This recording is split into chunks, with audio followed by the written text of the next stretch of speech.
Hello and welcome to another video. Today I am reviewing the Japanese PCFX game Megami Tengoku II. I've been promising this one for quite a while, so I'm finally following through with that. And this is a game that I was really surprised by. I had noticed it when Sam I Am posted about it on the PC Engine Effects forums, and I tried it out, and this really stuck out as just a shining gem on the PCFX. She's like, this is so interesting.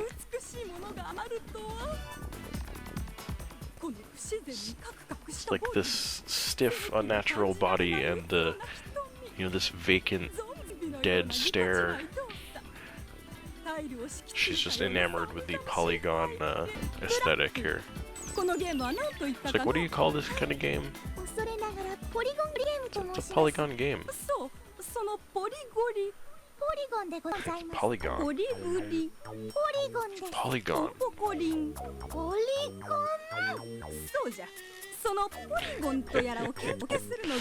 She's like, we must research these polygons. She's like, are we making games? She's like, no, you idiot. Go summon my daughters. So, they use some magic to start turning the world into polygons. Of course, they start with the goddess's bathhouse here, which was definitely not an excuse for a gratuitous bathing scene. It's like I feel evil energy from this polygon texture.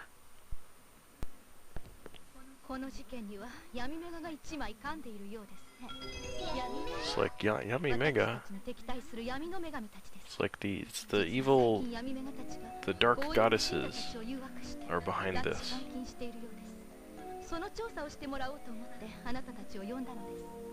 So that's why I called you guys here to investigate this. She's like, leave it to me, I'm gonna investigate. She's like, wait.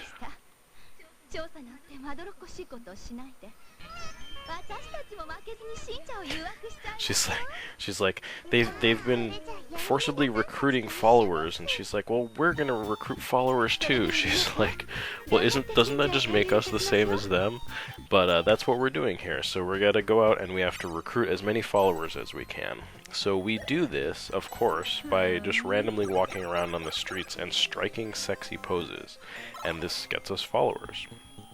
Now, with each follower that we get here, we can choose from one of these 6 different poses, and each follower that we get a certain amount of money from. So we can go around, we can do this with any character, we can do this in any location. Some places it's going to work better than others. But part of the fun about this game, even just sort of in kind of the most simple way, is actually just going around and finding cool places to recruit new followers. It's like, oh, it's a disco. It's like, leave this to me. It's like some kid going crazy and the disco is gonna lose us followers. She's like, I'm not a kid. It's like, you two stop fighting. It's like, we have to do our best to, get more followers than the evil goddesses. She's like, I'm not good with loud places. So here we are, hanging out at the disco. They're like, this is the best. And so we're doing our recruitment here, and so we're gonna get different kinds of people. Like here we got a whole bunch of like sort of playboy types, and also I don't know if you noticed, but your stress level goes up when you get more followers. So this little sort of blue bar that you can see on our stats there is our level of stress.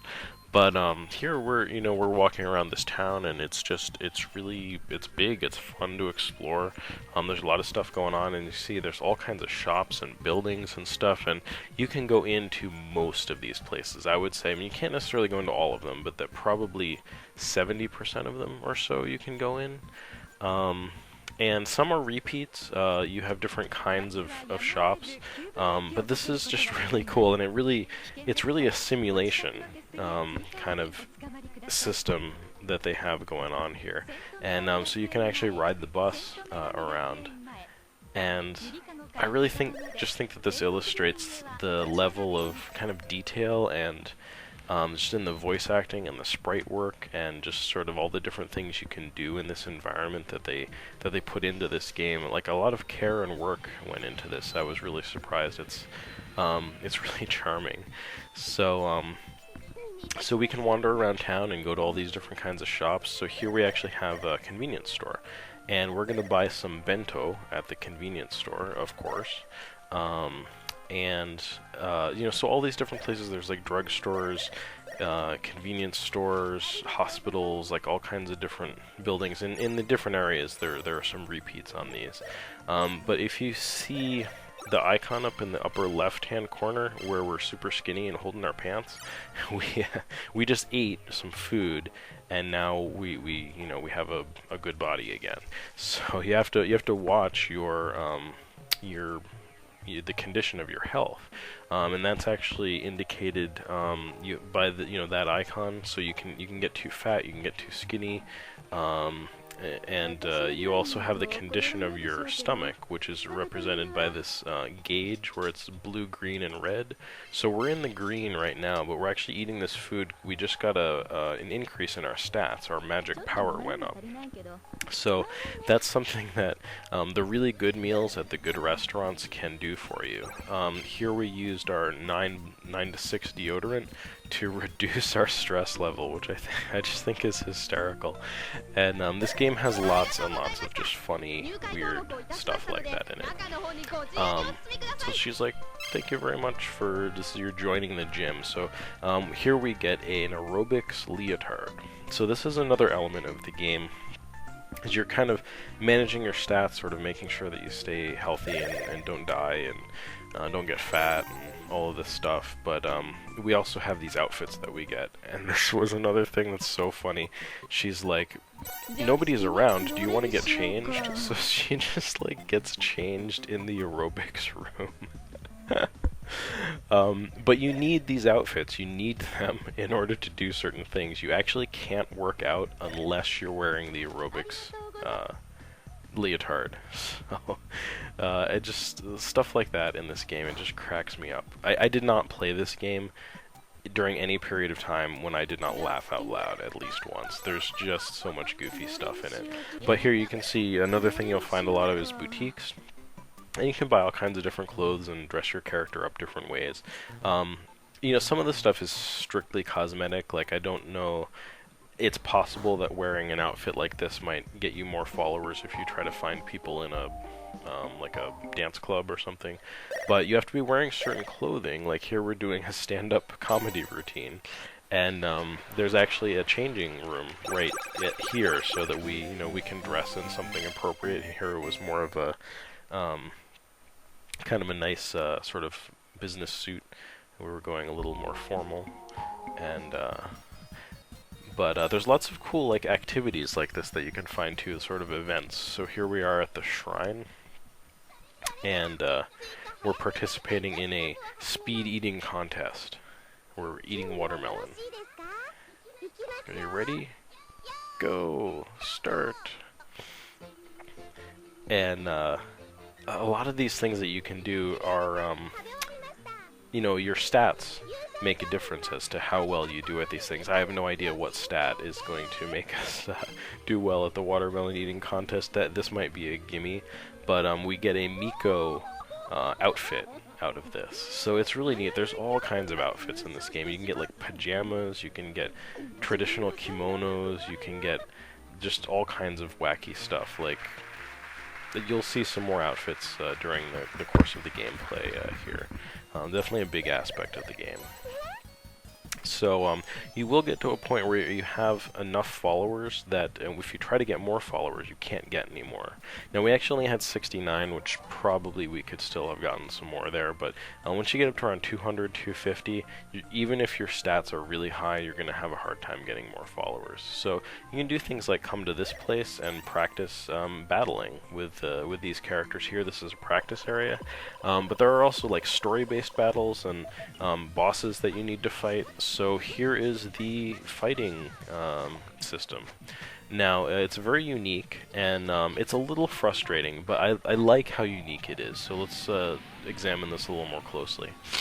So you can see each of the characters has a number at the top, and that's the number of followers that you have. So one character has 84, the other one has 41. And so the moves that each of the characters do can lose the other character followers. So here you can see she's doing a like a sword swinging move, and it just knocks some of her followers right out. So we have this roulette sort of slot machine system, and so we push the button 3 times to for each of the reels, and that's going to determine which moves we can choose. And obviously if we hit one of those like skulls with the X there, that just stops our turn. Well, actually it would basically we have to have less of those than our enemy does. So like if we have one, our enemy has none, then they get to do the turn. But anyway, we just sort of pick moves back and forth and reduce the others' followers to 0. And see, this was actually a story-based battle, and once we were able to choose a stat to raise, we just raised our defense. So that's an example of how the battle goes, and not all of the people that you battle are actually gonna have followers. Some of them are just gonna have kind of like hit points, so it makes it a little bit different, since like some of your moves will actually take followers from other people. You may want to sort of focus on different moves or not. But this game has a lot of cool things to it. We just were going through a maze section there, sort of in the jungle. Here we also have the hospital. We actually are ill, and what happens then is your walking speed is significantly reduced. You can see our stress is really high there. It's gone from blue to green in that gauge. So because our stress was so high, we actually we got gastritis. I guess is like an inflammation of the stomach, so you have to go to the doctor to get this cured, or you can go to drugstores and purchase medication to help you out. So really just interesting simulation elements that you have to manage in this. And again, here with the having to be wearing the right outfits. We're at the pool, so if we want to swim, we have to be in a bathing suit. There's no options on that, although that's that does kind of stand to reason. But the neat thing about this is doing stuff like this can it just can be beneficial. You can find interesting things, you can find items, you can run into different characters to talk to, and different events that happen. There's just a lot of really neat stuff in this game. She's like, at the beach there's like macho guys, and like there's players, and at the pool by the hotel there's like there's intelligent guys are hanging out there, and it's like I can't decide. She has too many options. But yeah, so there's all kinds of things to do and see in this game, and the simulation element of it kind of at some point boils down to this cycle of raising your stats. And once you kind of get your stats raised, I mean, you're basically trying to balance out, like going to the nice restaurants and eating the good food to raise your stats, but then that makes you fat, so you have to go and like exercise, but then that makes you hungry, so you have to maintain your health. And not only that, but you're also maybe buying stuff from the drugstore to raise your stats a certain amount. So here we can actually see our stats. You can all hear, see we're really high on our power, but everything else is pretty low. So a lot of it is really finding efficient ways to manage your stats on all of your different characters too, where you're really trying to raise everybody's stats up to where they're high enough that you're going to be able to complete the battles that are going to get you further in the game, kind of basically so you can beat the bosses. So it's a really fun game in that respect, and then in between that is just all kinds of goofy, funny, crazy stuff that I really recommend checking out this game if you think this looks funny at all. I'll admit it's probably a little bit misogynistic, but I think it knows its audience, and I just found it really funny. Here we actually get to do an advertisement for the personal beauty center, since we've been going there so much in order to raise our stats. So really cool PCFX game. I hope you guys check that out, and I hope you guys join me again for another video.